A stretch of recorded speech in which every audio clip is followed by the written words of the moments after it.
చేసిన మంచి నేనే ముందర ఉండే వాళ్ళకి ఏ సమస్య వచ్చినా నేనే పోయి చేసిన కాబట్టి నెక్స్ట్ 2018 అప్పుడు ఏజ్ వచ్చేసింది. కంపల్సరీ వేయాలి మనం అని చెప్పేసి వేసేసిన. మా సొంతం మా మామయ్య గారే వేసిరు అపోజిషన్. ఇంకా వాళ్ళ ప్రయత్నం వాళ్ళు చేసారు, నా ప్రయత్నం నేను చేసిన.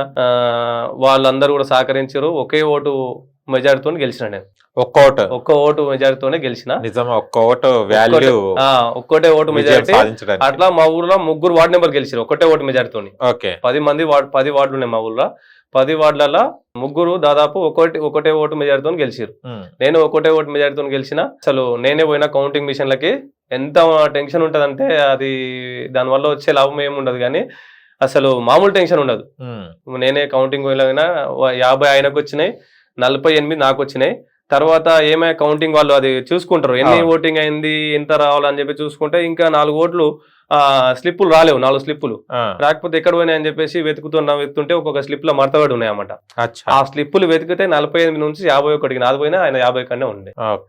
అట్లా ఒక ఓటు మెజారిటీతో గెలిచిన నేను. తర్వాత వార్డు మెంబర్లు అందరు కూడా కలిసి అమరు మంచిగా క్వశ్చన్ చేస్తాడు, సర్పంచ్ దిద్దుకోవాలంటే మన దాంట్లో నుంచి సార్ అమరే కరెక్ట్ అని చెప్పేసి వాళ్ళు ఏకగ్రీవం చేసి 2 days తర్వాత నన్ను డిప్యూటీ సర్పంచ్ చేసిరు, ఉప సర్పంచ్ చేసిరు. ఆ ఉప సర్పంచ్ కదా కూడా ఇవాళ 100% న్యాయం చేసినాం మనం.